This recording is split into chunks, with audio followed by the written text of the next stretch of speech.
Bueno, les comentaba que pues hoy vamos a dar un inicio a otro capítulo más de el tema de las inteligencias artificiales.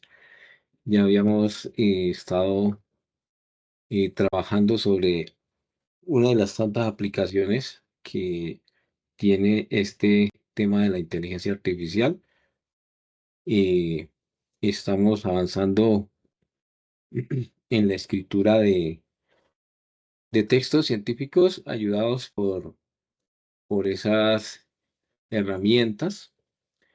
Y hoy vamos a retomar un poquito el origen de de esas inteligencias artificiales desde el punto de vista ya no de pues bueno, sí de la aplicación, pero no de aplicaciones de software sofisticada ya como lo son los lenguajes de modelo largo, sino revisar desde los orígenes cómo es que trabajan las redes neuronales. Lo hacemos con el fin de introducir a un tema que viene en la siguiente sesión y es acercándonos ya no a la producción de textos científicos, sino a los temas de reconocimiento de imágenes, lo que podríamos nosotros llamar la visión artificial. Pero hoy vamos a retomar ese origen para que nos impulse, nos catapulte a esos temas, a esas otras aplicaciones de las inteligencias artificiales. Entonces, vamos a repasar un poquito el tema de las redes neuronales y vamos a ver un ejemplo de, de qué hacen las redes neuronales, eh, contrastando con lo que haríamos nosotros normalmente en programación. Es decir, eh, uno normalmente hace algoritmos y con esos algoritmos pues soluciona requerimientos que necesite uno, ¿no? Pero esos mismos requerimientos, ¿cómo los absorbe ya la inteligencia artificial? Entonces, eh, inicialmente la ingeniera Patricia, y bueno, aquí también con la participación de nuestra semillerista, que ya en un momentico nos va a comentar sobre esos temas. Vamos a hablar de esos orígenes y luego vamos a ver un, un ejemplo de eso que nos van a hablar y lo vamos a contrastar con lo que haría uno en la programación normal de una solución pequeñita. Bueno, entonces iniciamos con los conceptos. Como siempre, pues la teoría siempre hay que, hay que revisarla para luego poder entender qué hacemos con temas de código. Entonces, Inge, adelante. Bueno, entonces vamos a mirar aquí unos conceptos. Sobre estos conceptos vamos a estar trabajando en las siguientes sesiones, chicos. Entonces, pues, eh, digamos para que lo tengamos presente, que este es el primer acercamiento que vamos a hacer al Deep Learning, pero pues como lo vimos en el plan de trabajo, van a ser algunas sesiones en las que vamos a dedicar. Bueno, muchachos, entonces si ustedes recuerdan por allá en algunas sesiones que tuvimos antes de mitad de año, habíamos hablado del Machine Learning y decíamos que pues esa capacidad de los computadores de detectar patrones en los datos y que dentro de eso había una subárea muy interesante que era el Deep Learning o aprendizaje profundo, ¿no? Por sus siglas en español. Pues esta es una parte del Machine Learning, o sea, una subárea que ha tomado fuerza los últimos años, ¿listo? Pero pues hay que aclarar que lo que hace uso es de algo que se llaman las redes neuronales, ¿listo? Esos modelos de Deep Learning van a aprender de muchos datos, o sea, son grandes cantidades de datos con los cuales han sido entrenados para descubrir, por ejemplo, patrones, características y demás. ¿Qué les contamos ahí? Lo que pasa es que a medida que vayamos trabajando con, por ejemplo, con diferentes arquitecturas, nosotros a veces le hacemos una modificación como a una partecita de esa red, porque las redes han sido preentrenadas con, por ejemplo, si hablamos de imágenes con dataset de millones de imágenes y nosotros ya lo adaptamos para una solución de algo en particular, porque así es que aprenden las redes, con ejemplos en un, digamos, volumen considerable. ¿Listo?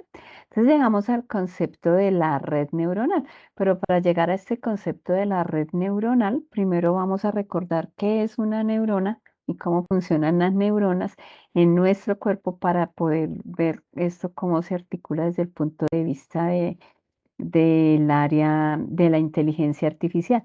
Ahí entonces, imagínense que como nosotros estamos aquí en el semillero con varios de ustedes que tienen otras profesiones, pues Esther hoy nos va a dar una manito, porque Esther también pues viene del área de salud y es enfermera, entonces para que nos acordemos de nuestras clases de biología y demás, voy a dejar de compartir para que Esther nos recuerde brevemente qué es una neurona, cómo funcionan en nuestro cuerpo y demás. Hola, hola Esther, buenas noches. Si ¿Quieres puedes activar micrófono? Hola, Listo, hola. vaya, ya no había visto el ahí, el profe Javier apenas dijo la parte teórica, ¡pum! Se fue la luz, se me fue la luz. Chistoso. Ah,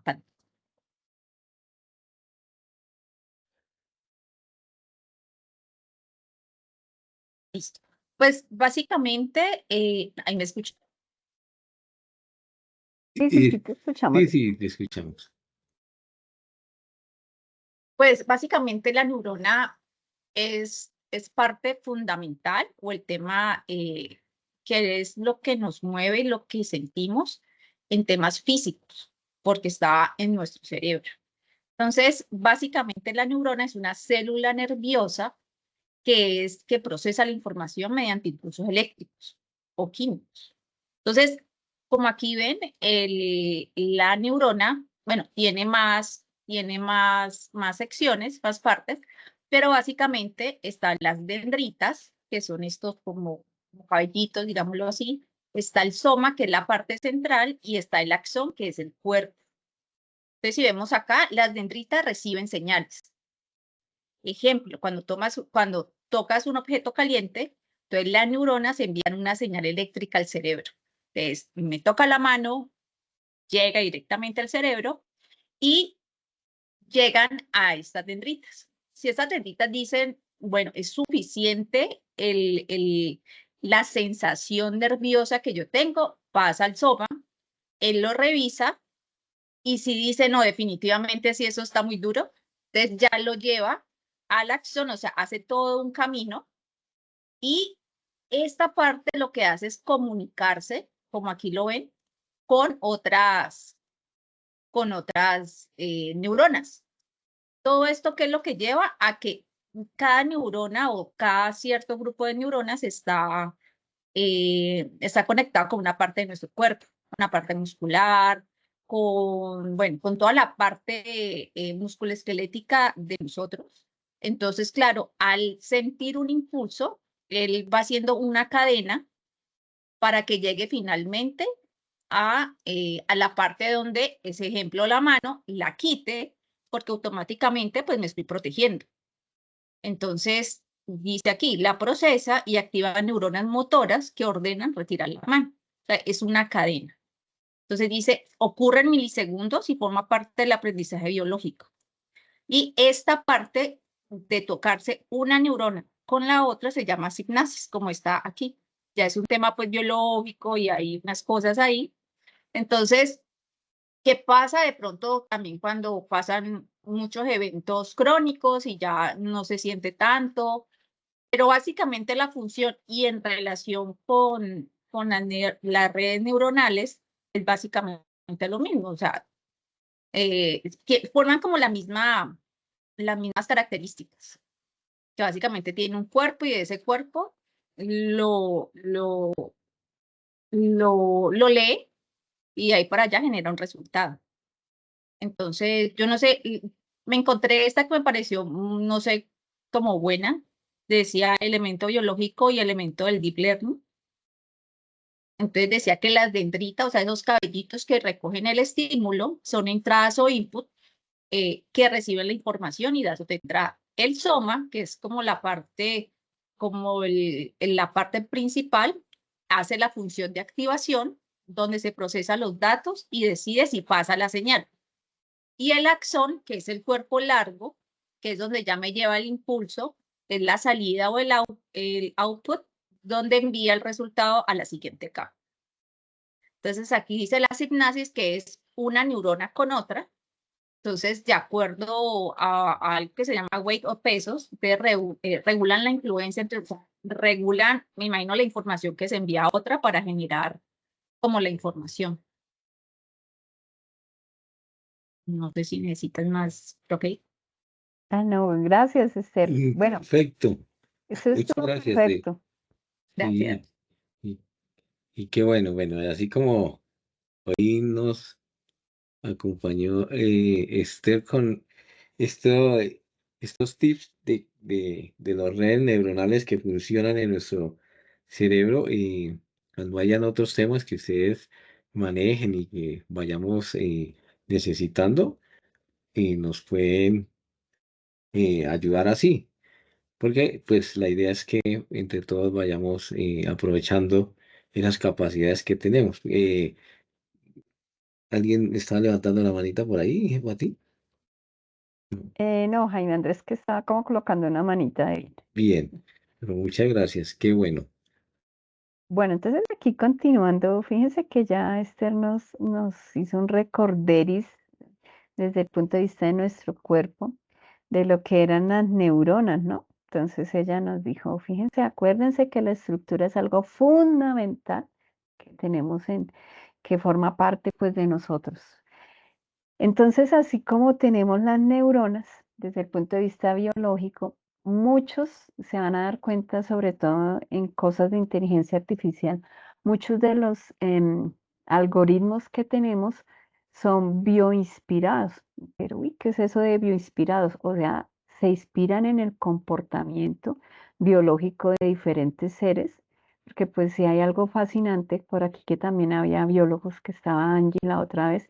em, pues es desde el punto de vista de la biología cómo pues funcionan diferentes organismos, incluyéndonos nosotros allí. Entonces, muchos de esos, digamos, comportamientos se han adaptado a nosotros desde el punto de vista de informática para dar solución a diferentes problemas. Las redes neuronales basadas en la neurona son unas de esas.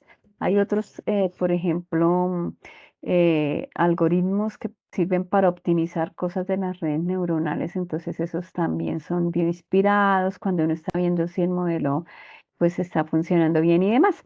Pero como hoy estamos hablando de neuronas, entonces vamos a ver aquí unas cositas a tener en cuenta.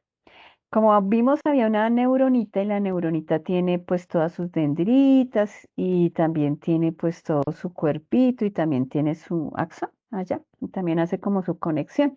Nosotros desde el punto de vista aquí del deep learning también vamos a tener unas neuronas, pero son unas neuronas digitales. Lo que pasa es que vamos a tener muchas, así como en nuestro cuerpo nosotros no tenemos solo una neuronita, también en las redes neuronales vamos a tener muchas neuronas. Entonces, una red neuronal, que es la base del aprendizaje profundo o del deep learning, es un conjunto de neuronas digitales. Entonces, ellas van a recibir información, la van a procesar y la transmiten. Eso pues ya, digamos, no es nada nuevo para nosotros desde el punto de vista de la informática. Eso fue tal vez lo primero que vimos cuando llegamos aquí a todas las áreas de programación, que había una entrada, un proceso y una salida, inclusive en otras ingenierías, en industrial también uno habla de este tipo de procesos y demás. Entonces, esas redes neuronales tendrán unas entraditas con unos datos. Habrá aquí algún procesamiento que se realiza al interior de la red y nos va a arrojar un resultado. Entonces, alguna vez habíamos dicho que, por ejemplo, podíamos usar redes neuronales para clasificación, que nos dijera si una imagen corresponde a algo que nosotros necesitemos.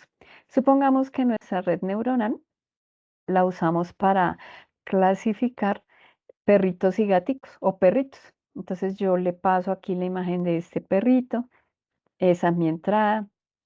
Aquí entraría, pues de alguna manera, a una neurona, aquí habría un procesamiento y finalmente después de ese procesamiento, él me daría un resultado. ¿Listo? Entonces hasta ahí ya tenemos como el concepto de neurona, entrada, proceso, no sabemos qué pasa en el proceso, salida. Pero pues dijimos que esto hacía parte del deep learning. ¿Y por qué deep, no? El deep es profundo. Entonces, ¿por qué, por qué se llaman así? Pues porque usan muchas capas entre la entrada y la salida. Entonces fíjense que aquí ya no tengo una neuronita como estábamos ahorita con el ejemplo del perrito, sino tengo, por ejemplo, aquí dos neuronitas en la entrada. Pero acá hay otra capa de neuronitas. Aquí ya no son solo dos, aquí hay varias neuronitas entre ellas conectadas. Aquí nuevamente hay otra capa de neuronas. Aquí hay otra capa. Entonces, por ejemplo, estos tienen tres capas ocultas. Y finalmente, pues acá vendrá una salida que nos va a dar respuesta, depende de lo que busque nuestra red. Nuestra red puede servir para clasificar, es decir, darnos una respuesta binaria, o sea, si es o no es, por ejemplo. Puede ser para una clasificación multiclase, entonces si yo le mando varias razas de perritos, entonces me va a decir, este es un pitbull, este es un chihuahua, ¿sí? Entonces esas ya son multiclase. También para hacer predicciones, así como veíamos en la regresión, por ejemplo. Aquí entonces fíjense que este cuadrito que nosotros teníamos aquí del procesamiento, porque aquí hay una entrada y una salida, y decíamos aquí hay un cuadrito que es como un procesamiento, son todas estas capitas ocultas que tenemos acá. Entonces estas capitas que tenemos ocultas hacen parte pues como esa parte del DIP. Lo que pasa es que seguramente no serán solamente dos capas. Depende de qué tan compleja sea nuestra red neuronal, son muchas capas, por eso ese nivel de profundidad, una capa, otra capa, otra capa. Entonces, asimismo, pues se van volviendo más profundas. Por eso el nombre de Deep Learning para este tipo de aprendizaje que se basa en estas neuronas. Esto es algo que venían investigando hace muchos años. Lo que pasa es que estábamos limitados digamos, por el poder de cómputo, por el poder de procesamiento, pero pues ya digamos con los avances recientes, finalmente el tema del Deep Learning eh, ya se está trabajando mucho. Ejemplos de cositas donde hemos visto redes neuronales y de pronto, pues, lo que decíamos, clasificaciones de imágenes.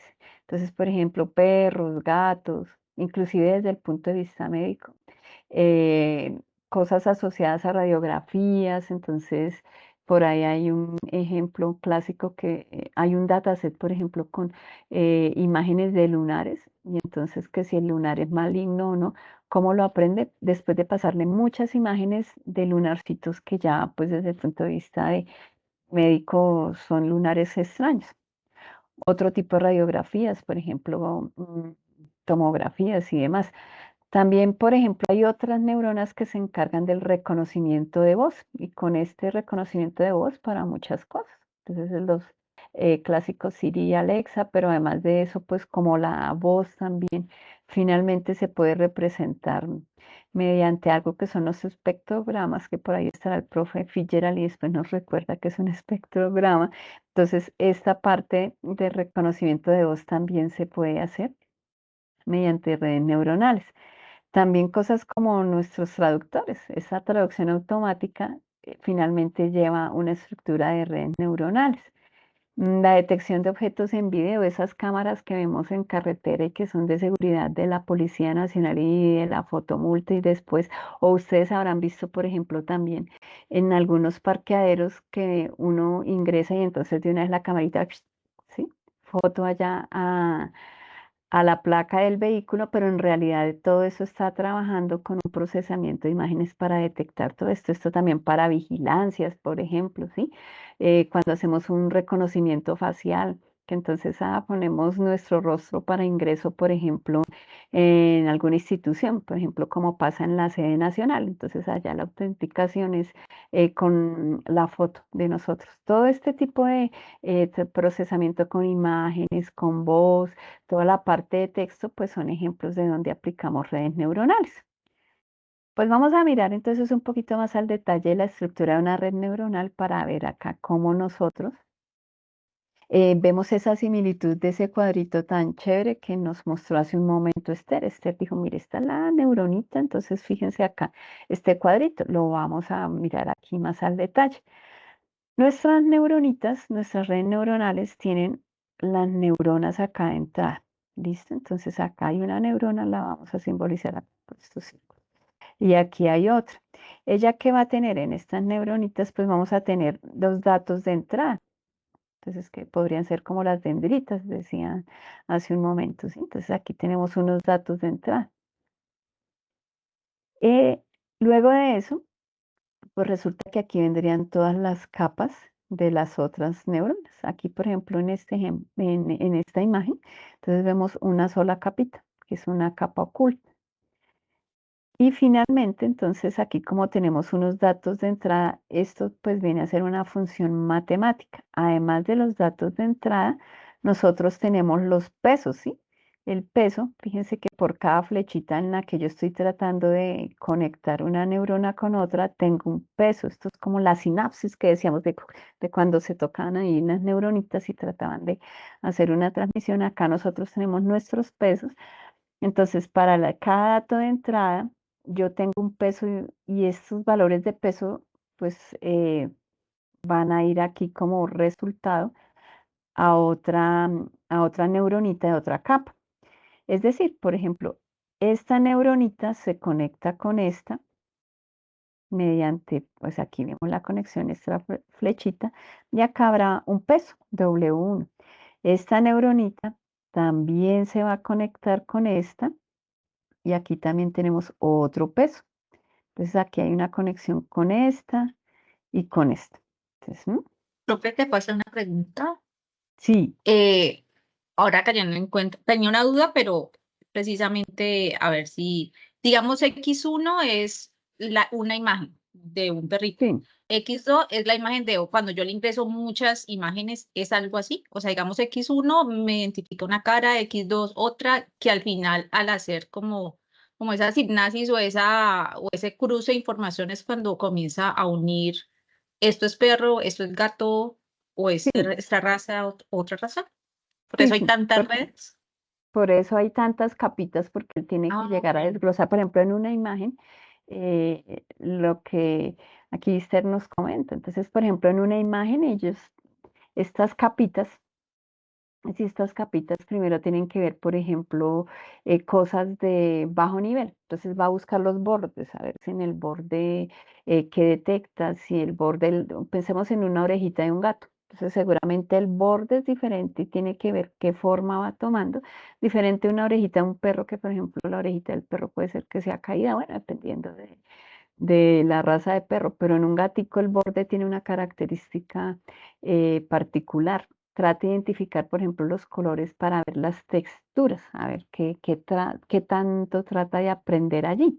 Pero entonces, lo que pasa es que con estas entraditas, entonces fíjense que aquí esta neuronita se relaciona con esta, aquí esta también, ellas se van interconectando en diferentes capas para tratar de, por ejemplo, en las imágenes, tratar de identificar esas características que identifican un gatico. Entonces yo le paso muchos ejemplos porque ella tiene que aquí tomar en la entrada, ir viendo qué es lo que tienen de particular esos gaticos para aprender. Por eso decimos que necesitan muchos datos de entrenamiento o un grupo significativo para aprender.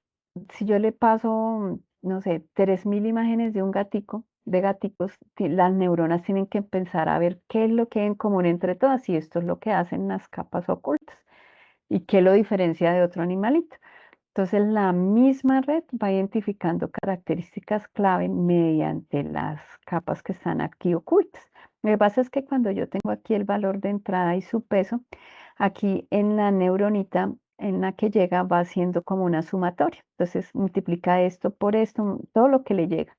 Más aquí, por ejemplo, llegaba esta por esta, más algo que desde el punto de vista aquí matemático le llamamos vías, que es como un umbral digamos, un umbral que permite que el valor no sea como, ¿cómo explicarlo? Como tan exacto, sino que pueda de alguna manera la red, eh, en la medida de sus cálculos, tener como un margen de tolerancia, ¿sí? Entonces, ese es el bias que siempre se deja allí y tendríamos una función de salida.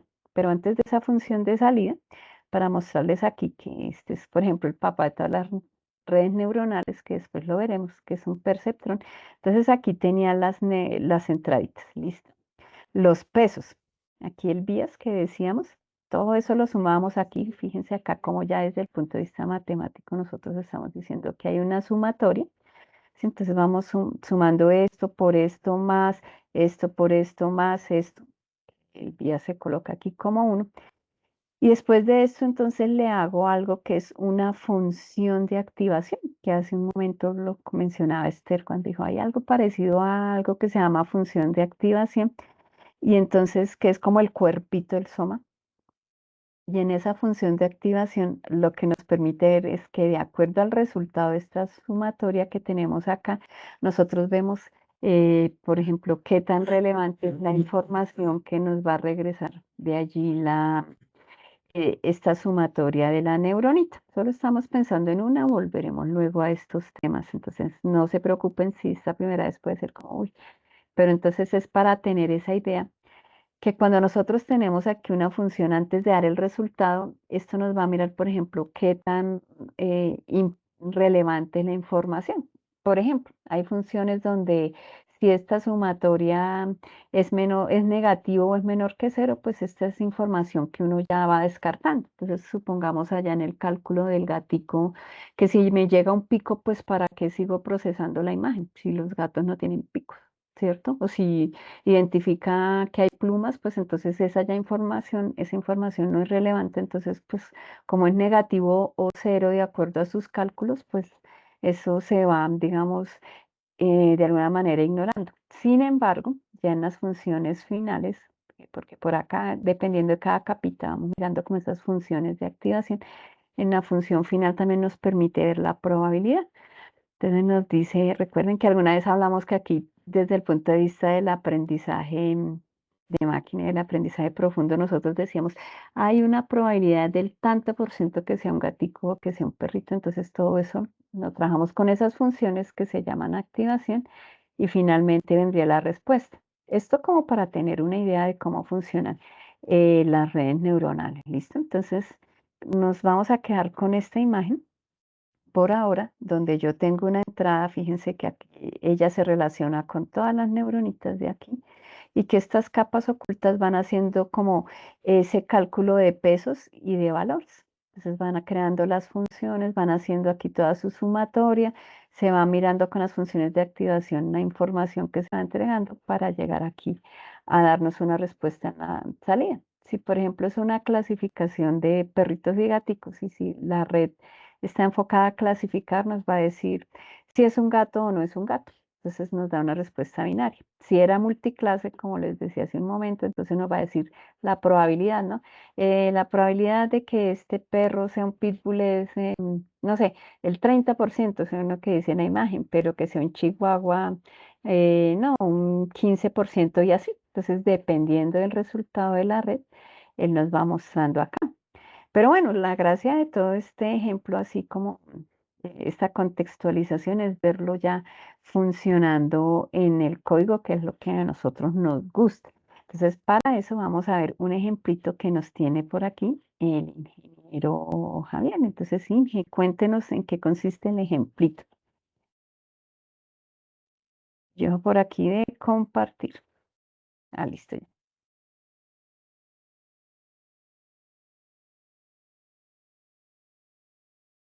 Inge, si está hablando, no se le escucha. Muchas gracias. Sí, efectivamente.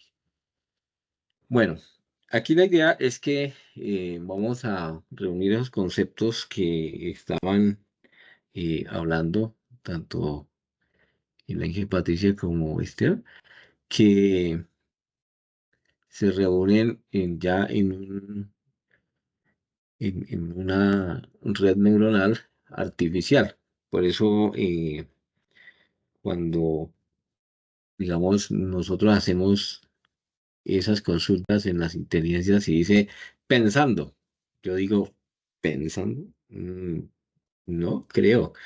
En realidad es un pensando entre comillas, porque bueno, aquí vamos a ver en realidad que eso funciona es con una serie de números y una serie de probabilidades que ya lo estaban diciendo, y de acuerdo con esas probabilidades, pues se generan las respuestas con más probabilidad, pero en realidad allí lo que hay debajo es una matemática que ni siquiera es complicada, son, como ya lo decían, sumas, multiplicaciones, bueno, finalmente sumas, porque la multiplicación es una abreviación de la suma, finalmente son sumas, lo que hacen los algoritmos allí debajo. Lo que pasa es que, claro, si nosotros nos y pusiéramos en el trabajo de hacer esas sumatorias que están arregladas en lo que son matrices, pues se nos queda bastante complejo y pues llegaríamos a respuestas similares a las que hacen los algoritmos, no, similares no exactamente lo que hacen los algoritmos, pero pues hacer millones de sumas, pues desborda nuestra capacidad, entonces pues para eso tenemos librerías ya creadas y que nos ayudan a hacer esa tarea. El ejemplo tiene dos partes. La primera parte es cómo haríamos nosotros sin utilizar eh, redes neuronales para resolver un problema tan sencillo como que convertir unos grados Fahrenheit a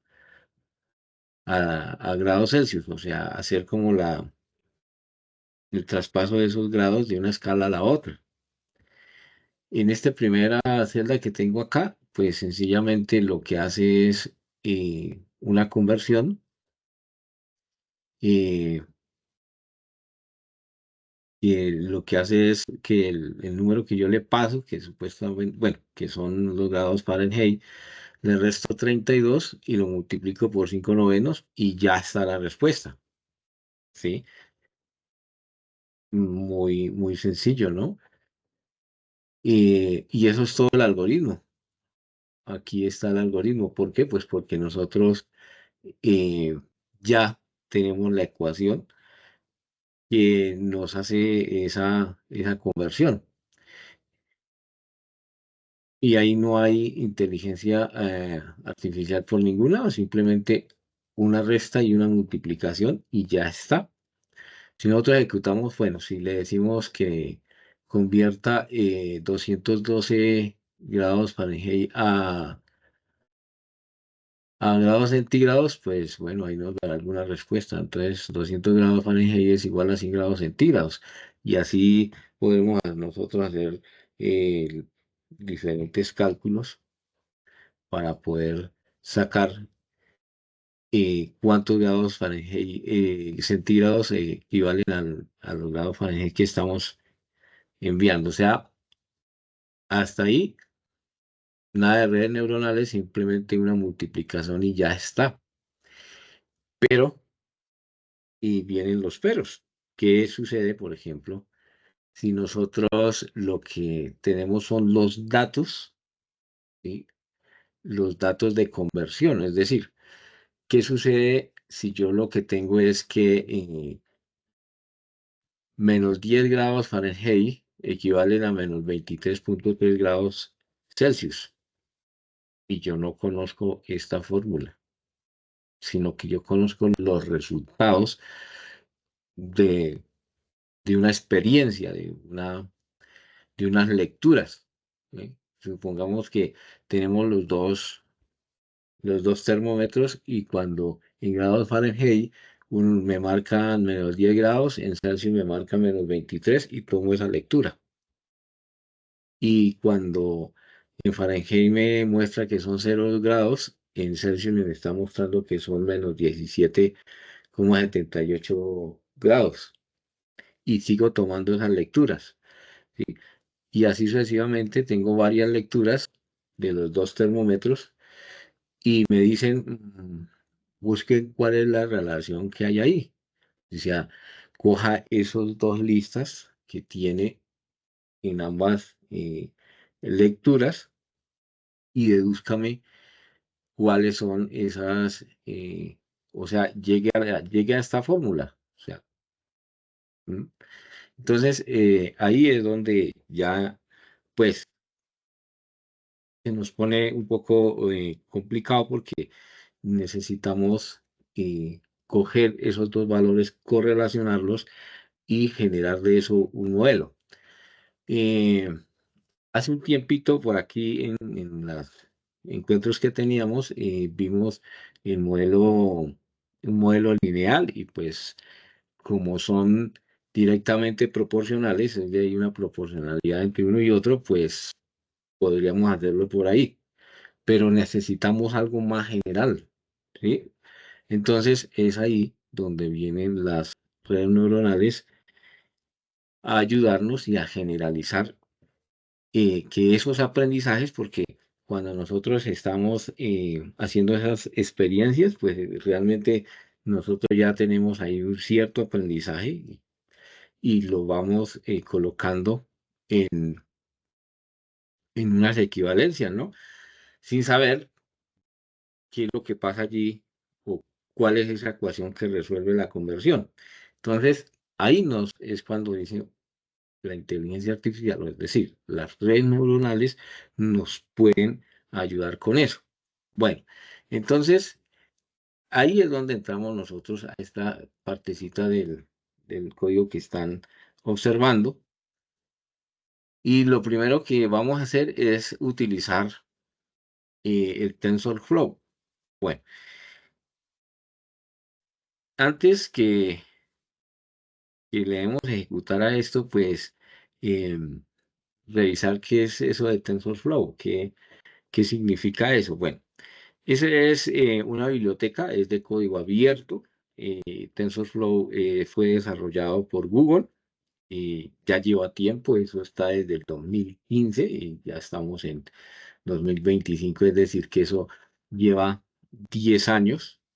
Y uno diría, bueno, si eso lleva 10 años, ¿por qué hasta ahora es que hay tanto interés por esto de las inteligencias artificiales? Y es que en 10 años ha crecido muchísimo el poder de cómputo y ya se hace asequible también pues, para nosotros, ustedes y yo, y ya es más popular, ¿no? Y también porque servicios como Google, ese mismo que estamos viendo en Collaborate, pues se pone a disposición y permite también que más personas podamos incursionar en estos temas. También se van liberando esas librerías que nos facilitan la vida. Entonces, toda esa teoría que estábamos viendo, pues queda condensada en una gran librería que es TensorFlow. TensorFlow, pues ahí como se nota, pues es un compuesto de dos palabras. La primera es tensor y la otra flow.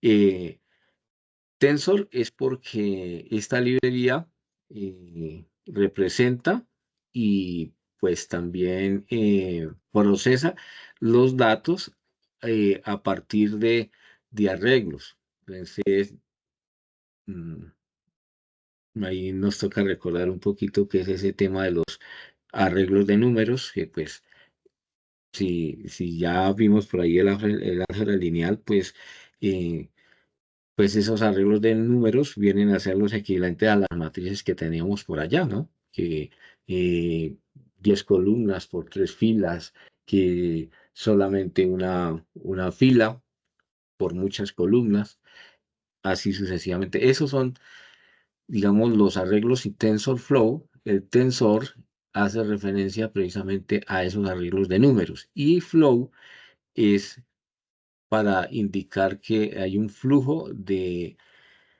trabajo, un flujo de cómo se procesan esos datos que están en los tensores, es decir, en los arreglos, a través de grafos. Sí, realmente aquí se nos pone de moda también ese tema de los grafos, que son las conexiones que hacen los elementos de cada uno de estos tensores, que pues como les digo son arreglos, y por eso es que nace el nombre de los TensorFlow. Bueno, toda esa teoría de grafos, toda esa teoría de álgebra lineal, pues está contemplada aquí en esta librería, así que ya no nos vamos a preocupar tanto por ello, pero sí que nos podemos aprovechar de esas potencialidades para poner a trabajar una red neuronal como esta que vamos a trabajar acá. Entonces, le vamos a decir que vaya importando esas librerías y que no las tenga ahí listas. Entonces, como les comentaba hace un momentico, el TensorFlow se caracteriza porque trabaja a partir de arreglos. Esto que tenemos aquí precisamente es un arreglo que es, pues, en este caso viene a ser un vectorcito que, Qué pena, puede dar un poquito más de zoom. sí, por supuesto, Está chiquitico. Eso. eso, muy bien. Entonces, aquí lo que tenemos es, en realidad, una matriz, sino que es que esta matriz solamente tiene una fila por una, por dos, por tres, por cuatro, por cinco, por seis, por siete, por ocho, por nueve columnas, ¿cierto? Entonces, pero como está de esa forma, entonces decimos aquí ya en términos de Python y en términos de este TensorFlow, que esto es un array. Entonces, eh, y aquí debajo tenemos otro array. Entonces, ¿se acuerdan que yo les comentaba que uno tenía como dos termómetros, ¿no? Uno en la escala de Fahrenheit y la otra en la escala de Celsius. Pues eso que tenemos acá es la correspondencia entre un valor y otro. Entonces, aquí tenemos 1, 2, 3, 4, 5, 6, 7, 8, 9 lecturas. Y aquí abajo tenemos 1, 2, 3, 4, 5, 6, 7 y 8 y 9 lecturas. Y se supone entonces que cada una de estas lecturas en grados Fahrenheit es el equivalente en grados Celsius. Entonces, eso son los datos que va a recibir nuestra neurona. Entonces, ahí es donde decíamos por allí, bueno, y Esther también lo comentaba, que habían unos receptores, o sea, hay unos datos que ingresan a la red neuronal y se procesan. Entonces, aquí está.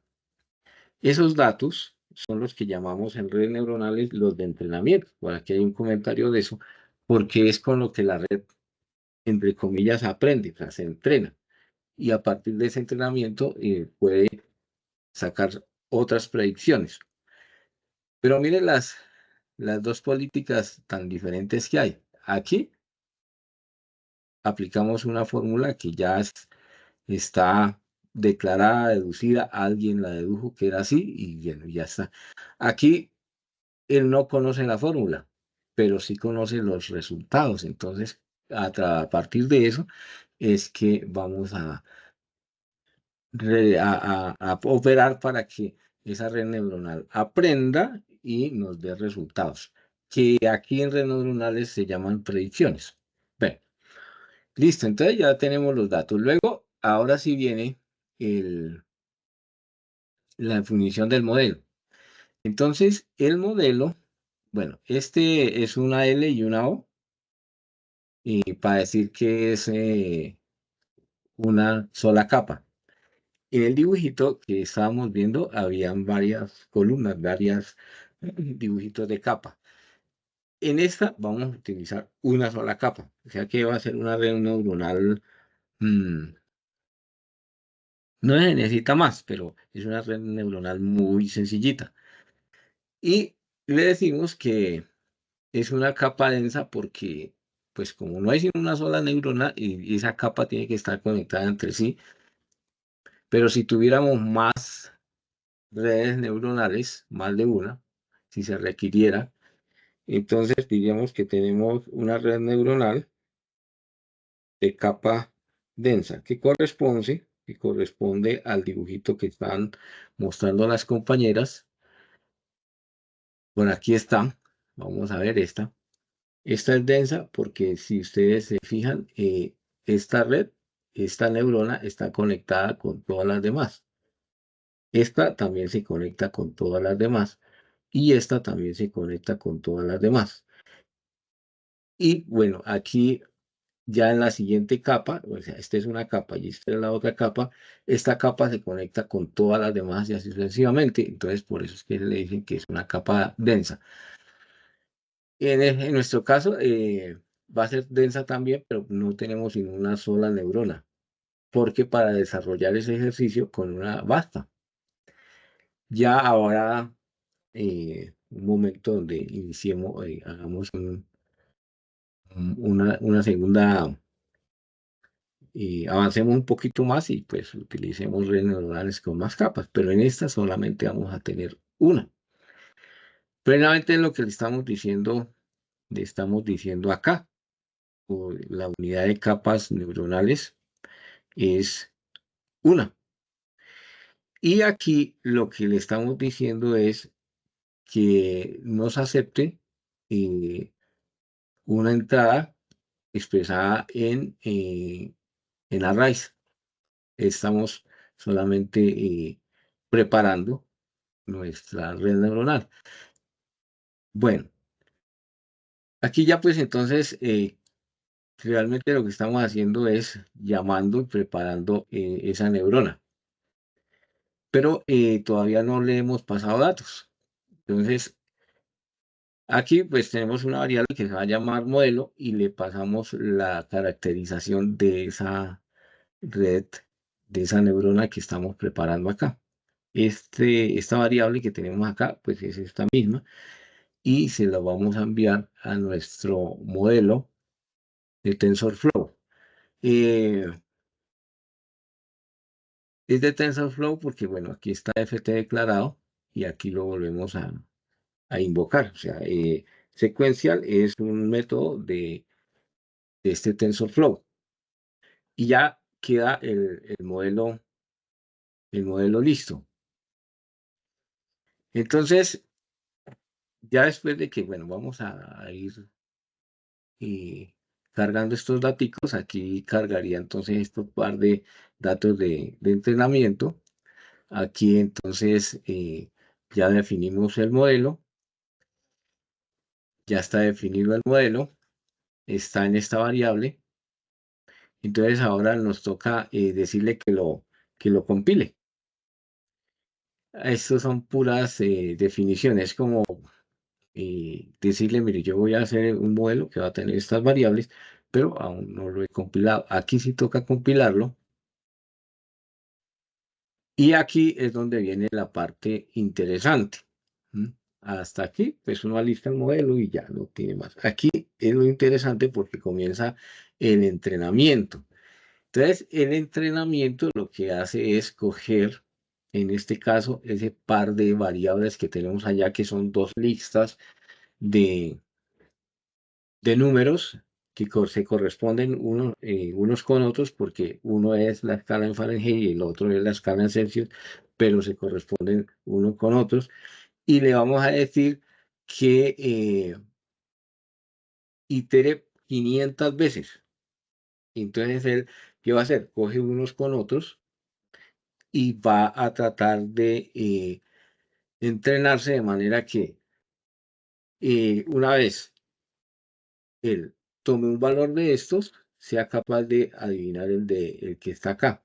O sea, que cuando él tome el 100, él sea capaz de reproducir el 37.78. ¿Cómo lo va a hacer? Iterando muchas veces, ¿sí? Hasta que deduzca cuál es ese factor que necesita tener en cuenta para reproducir o predecir más números de los que no ha aprendido.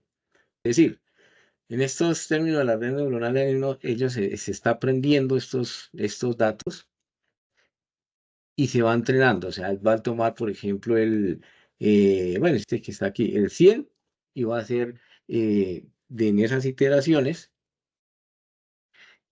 aproximaciones hasta que le dé este número, ¿sí? Y luego va a coger el otro, hace aproximaciones hasta que le dé este número, hasta que encuentra la forma de encontrarlos todos. Y se aprende eso. Entonces, cuando nosotros, bueno, ya lo pusimos, ya lo compilamos por acá, le decimos, bueno, arranque el entrenamiento, entonces él hace esas iteraciones hasta 500 veces, no a que termine,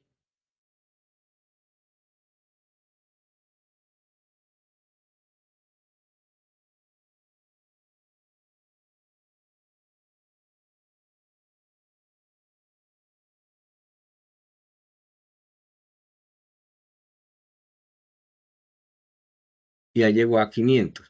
Entonces, aquí, interesante mirar qué estaba pasando por acá. Mira, todos estos numeritos que aparecen acá, bueno, es la pérdida, es decir, que él arrancó terrible, todo se le perdía, es decir, no le podía atinar a ningún número, ¿sí? Por ejemplo, en la primera iteración, perdió el 85%, o sea, estaba tan lejos de encontrar las predicciones hasta en un 85%. Entonces, a medida que él iteró, fue bajando la pérdida, ya llegó a 84, a 83, a 82, es decir, que él se aproximaba cada vez más con los datos de entrada a predecir la salida. Entonces se va entrenando con eso. Y así sucesivamente lo fue haciendo, hasta que llegó a la iteración 500. Y mire, en la iteración 500, él ya tenía una pérdida por debajo del, del 1%, o sea, ya básicamente estaba listo. Si esas iteraciones aquí no nos hubieran dado este número tan bajito, habría que volverlo a setear, es decir, que aquí en la parte superior ya le diríamos que nos hiciera acá más, más iteraciones. Ahora, si nosotros hubiéramos observado que llega una parte a este número tan bajito y comienza a alejarse, o sea, comienza a aumentar, pues en esa iteración que pasa eso, es el número de iteraciones que deberíamos dejar, porque es la iteración o las épocas en que nuestra red neuronal se comporta mejor. Pero bueno, aquí está un número bastante acercado, quiere decir que si nosotros le mandamos predecir, seguramente ya nos va a dar unos resultados aceptables.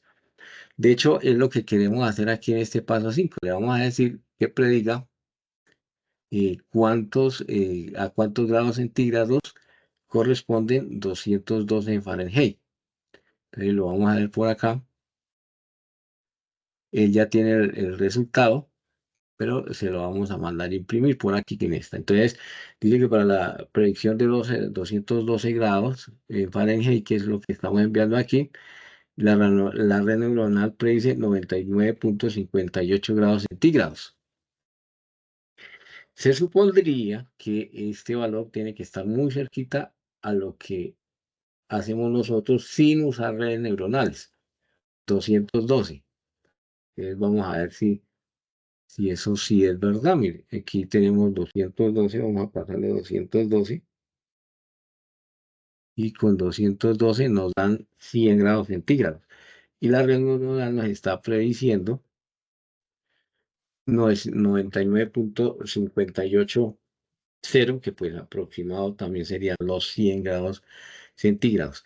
Y él, además, se dio cuenta que hay un peso multiplicador de 0.55,12. Es una constante que él encontró para,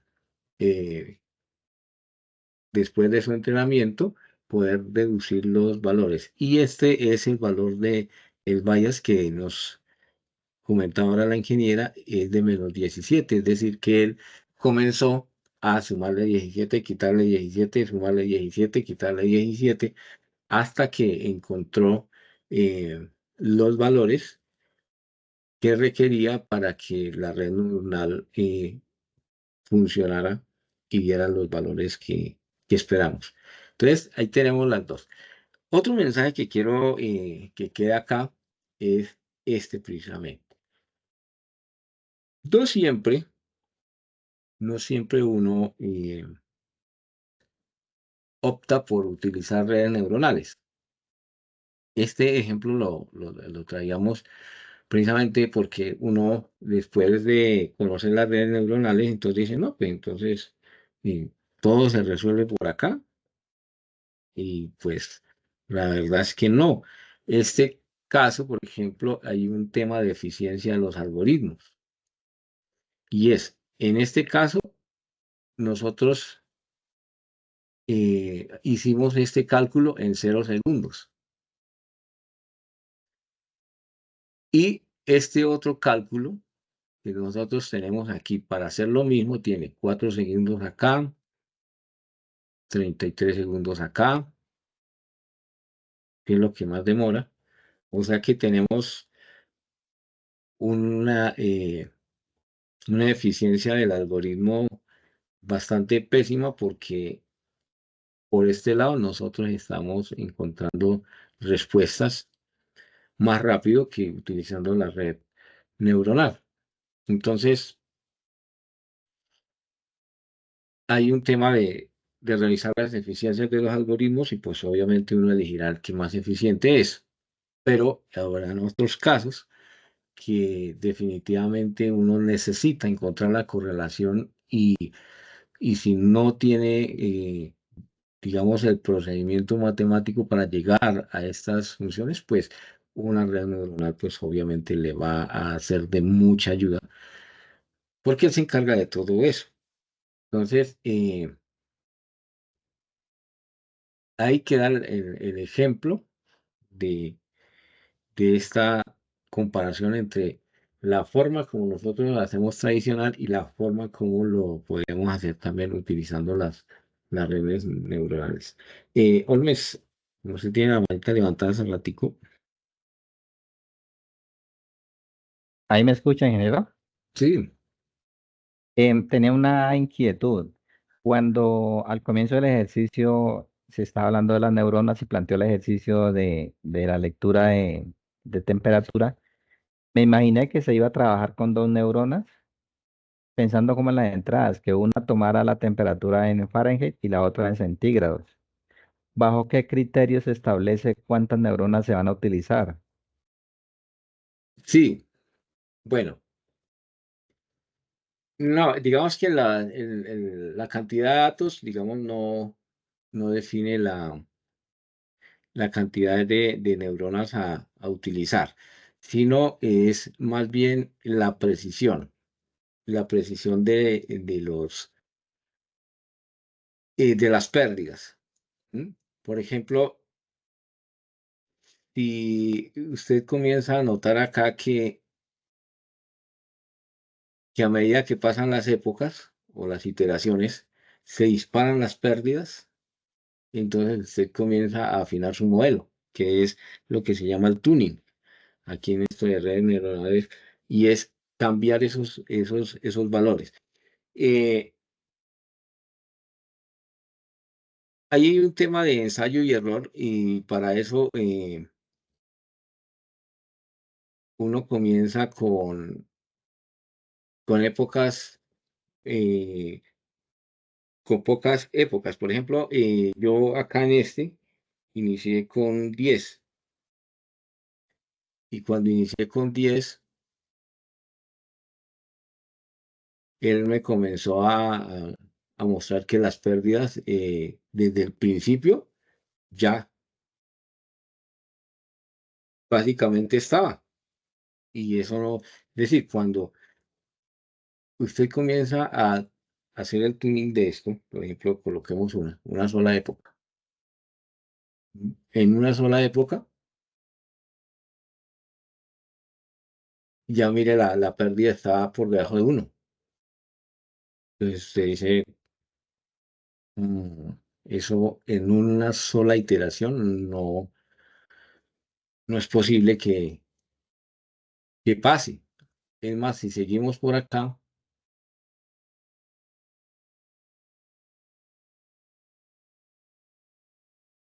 para 212 grados, dijo que era menos 10, digo, 99,64. Y miremos acá en los datos que le estamos pasando. Bueno, pasémosle unos datos que tenga aquí. Por ejemplo, para 70 debería darnos 21,11. Vamos a ver para 21. Para 21. Y acá. Para 21. Para 21 grados Fahrenheit predice menos 5,92. Ah, no, es que son 70. 70 Fahrenheit debe predecir 21. Ya como 70 al Fahrenheit. contrario. Sí, es al contrario. 70 acá. A ver cuánto predice. 21,16. Y aquí Parece ya que sí le está guardando como el 21,11. historial del proceso, porque sí está dando bien. Sí está dando, sí está dando bien. Vamos a mirar acá. Y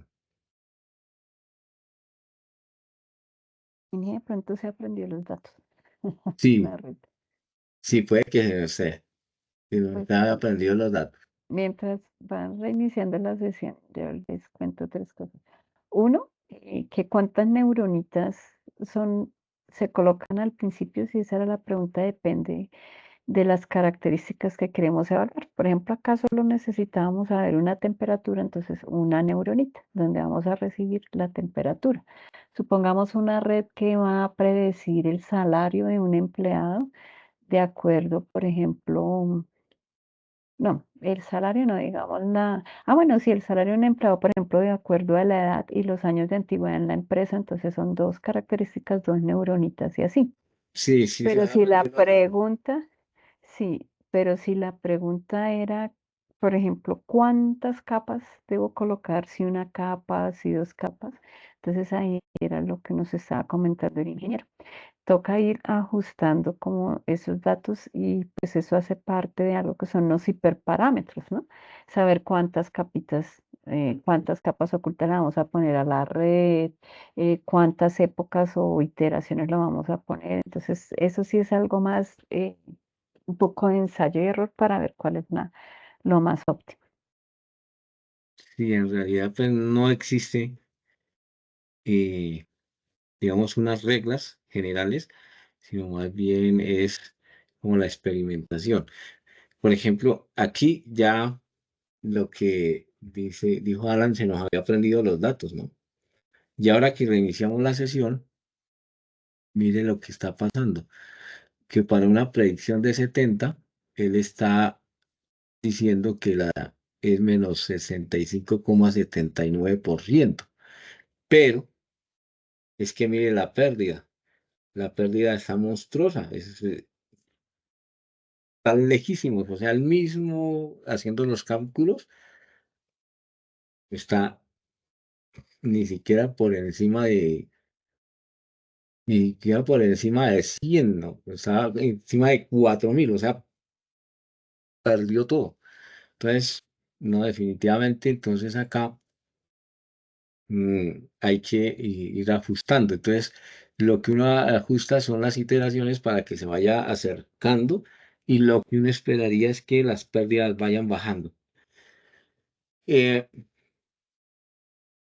Hay otro tema ahí, es que esta es una red más sencilla porque, pues bueno, es la de las primeras que vamos a ir viendo, pero si nosotros no tuviéramos solamente dos variables para poder determinar comportamiento y que la inteligencia nos ayude a predecir, sino tendríamos más variables, como dice la ingeniera, por ejemplo. Si usted quiere predecir el salario de un empleado, pero tiene, eh, digamos, el género, tiene la profesión, tiene la edad, tiene la nacionalidad, y ya van cuatro. Entonces, ahí ya nos toca colocar más capas. De hecho, esto ya no tendría solamente este par de entradas, sino tendría todas las demás entradas. Y esperaría uno que la red vaya, a medida que pasan las épocas o las iteraciones, vaya perdiendo cada vez menos. Nosotros digamos que cuando una red de esas está por ahí en el 0,75, es decir, que pierde más de uno, pero digamos, como en ese rango, digamos que es aceptable. Hay veces no convergen, ¿sí? Entonces, es decir, las pérdidas son inmensas, siguen inmensas, no mejoran, no mejoran. Entonces, ahí es cuando uno necesita poner a trabajar otras mediciones estadísticas para saber cuántas clases o qué clases son las que mejor le aportan al modelo y poder quitar las que no. Yo creo que nosotros alcanzamos a ver eso por acá, ingeniera, cuando quitábamos clases que no le aportaban al modelo. Ah, sí, en alguno de los de Machine Learning, ya habíamos visto pues algo de eso. Sin embargo, solo complementan, porque pues este es un tema introductorio, muchachos, este mundo del Deep Learning es bien bonito y chévere, pero tiene hartos temas que podemos ver. Em, Adicional a todos estos hiperparámetros aquí que el INGIE está modificando, pues también nos toca tener en cuenta que las redes necesitan, digamos, un volumen de datos significativo para poder predecir, digamos, nuevas cosas. Porque alguna vez habíamos hablado de eso para que se me semillero, ¿no? Si yo solo le muestro los mismos ejemplos, después de pronto no va a ser capaz de predecir, pero todo eso lo vamos a ir viendo a medida que vayamos profundizando en este tema. Entonces, pues, eh, es solo para tenerlo en cuenta también. Que entonces, a veces cuando ya, digamos, cuando nuestro modelo está muy perfecto en cuanto a métricas, que es algo con lo que vemos, quiere decir que lo que hizo la red fue aprenderse todos los ejemplos, pero no es capaz de predecir nada nuevo. Pero eso lo veremos más adelante, a medida que vamos trabajando esto. Sí, que es cuando se sobreajustan. Bueno, ya voy a hacer una última prueba aquí y ponerle 600.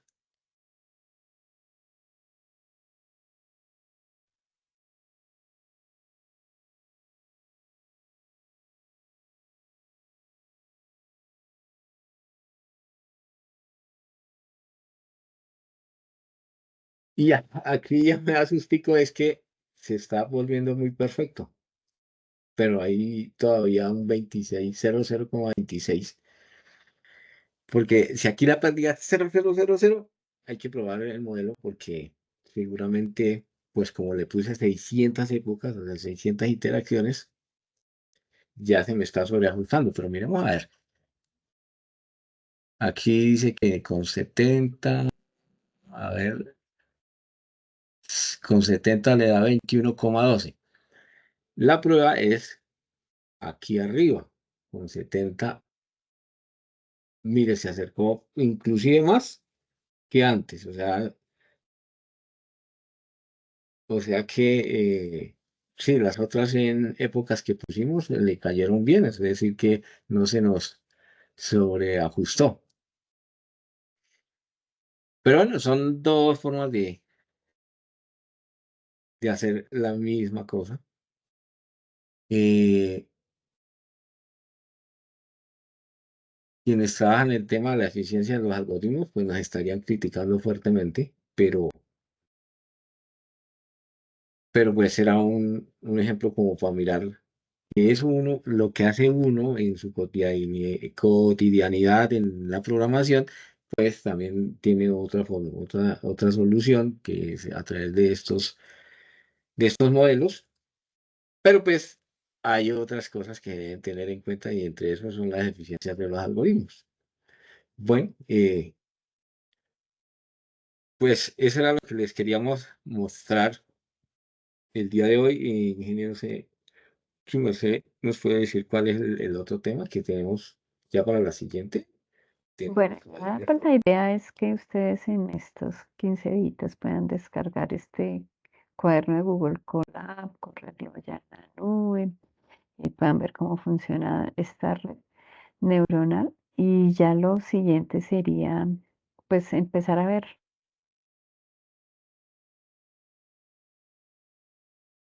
Se Se te apagó el silenció. micrófono. Si siempre hablamos de los ejemplos de clasificación, entonces pues sería empezar a ver en realidad cómo se usa una red de estas para clasificar algo. Entonces ese sería el siguiente tema que vamos a estar trabajando. Eso. Bueno, sí, ya para finalizar, hay una pregunta que siempre le surge a uno a partir de esto, y es cuántos datos de entrenamiento uno necesita para que una red le funcione. Y le cuento que ahí también es una respuesta muy subjetiva porque digamos que no hay unos datos mínimos, pero el máximo, si no, es decir, entre más datos haya, es mucho mejor porque la red puede tener más datos para entrenarse. Entonces, como esto era tan predecible, pues con 9 datos estuvo bien. Pero normalmente, pues digamos que las pruebas que hemos logrado hacer y todo eso, normalmente suben datos más de 1.500. Por ejemplo, si son imágenes, entonces 800, 1.000 imágenes. Entre más datos tenga para entrenarse, es más general la salida y mucho mejor para uno porque puede predecir la mayoría de los casos para la cual fue entrenado. Y aquí en este caso, como les digo,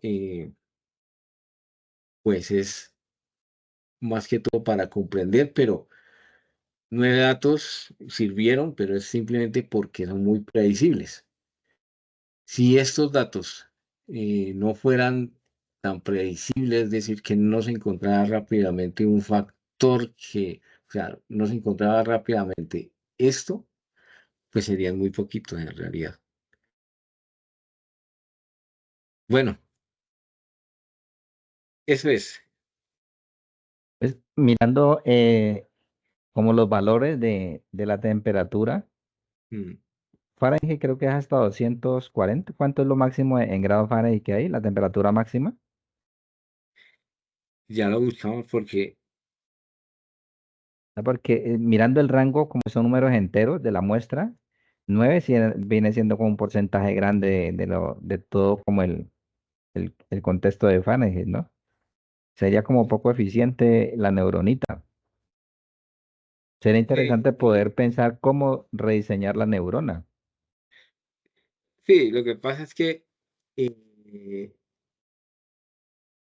digamos que entre una escala, entre un número y otro, y además como se están tomando como float, habrían muchísimos números que podríamos incorporar entre estos. Ah, Y claro, tienes razón, sí. en realidad es eso. Pero sí,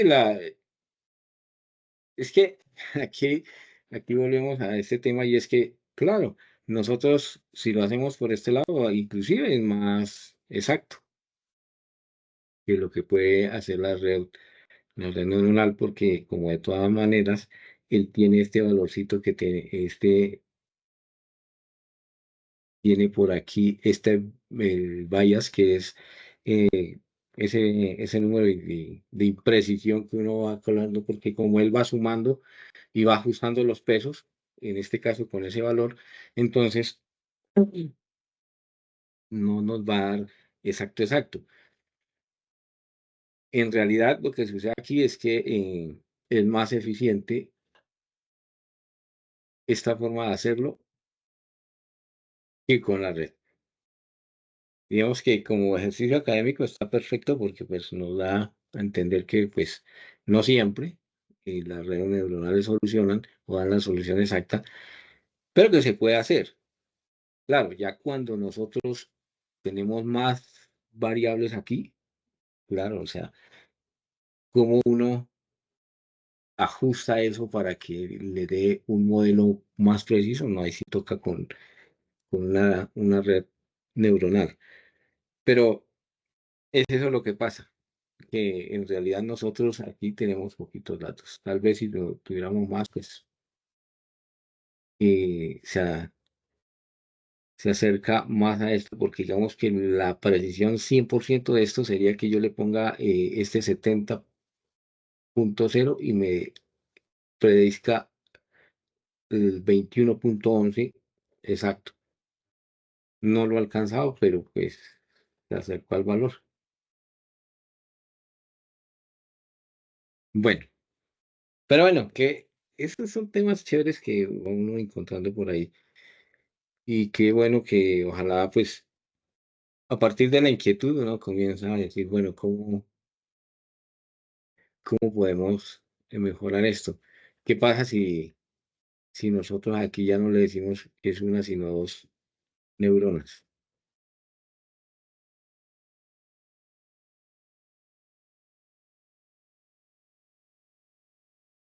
A ver qué queda. Sí, ya en el caso de decir no dos capas sino dos neuronas, sí generaría error porque estaría esperando dos valores, Sí, uno para cada neurona, pero como solo mm, tenemos uno que es la me ayuda. temperatura, por eso tenemos una neurona.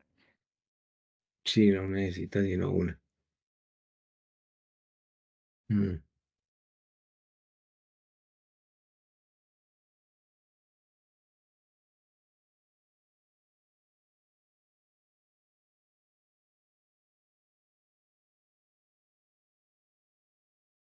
sí, en este caso toca con una. Bueno, dejémosla ahí para que no quede con ese. Ah, pero toca correr primero esto. Toca primero correr este. Dejémoslo ahí. Bueno, entonces, dije, ¿qué era lo que íbamos a ver en el siguiente? Que Clasificación, Sí, porque es una de las cosas que nos permite hacer las redes. Las redes nos permiten, por ejemplo, hacer clasificación, nos permiten hacer predicciones, así como cuando esto es vimos predicción. regresión, nos permiten hacer generación, tener inteligencia generativa, por ejemplo, en un tipo de redes que se llaman GAN, eh, sí, cuando generan imágenes, videos, eso también lo hacemos con redes neuronales. Toda la traducción automática de textos también se hace con redes. Bueno, son diferentes cositas las que se pueden hacer en diferentes tareas, pero pues vamos a acercarnos a la clasificación, que es la que, digamos, de las más usuales en redes neuronales. Bueno, eh, pues les agradecemos el espacio del día de hoy y nos vemos en el siguiente para hacer el tema de la clasificación. Listo, muchachos. Muchas gracias a todos por su participación. Ahí les dejamos el correo en el chat para que lo revisen. Ejecuten, cositas. Muchas gracias. Feliz noche. Listo. Una feliz noche.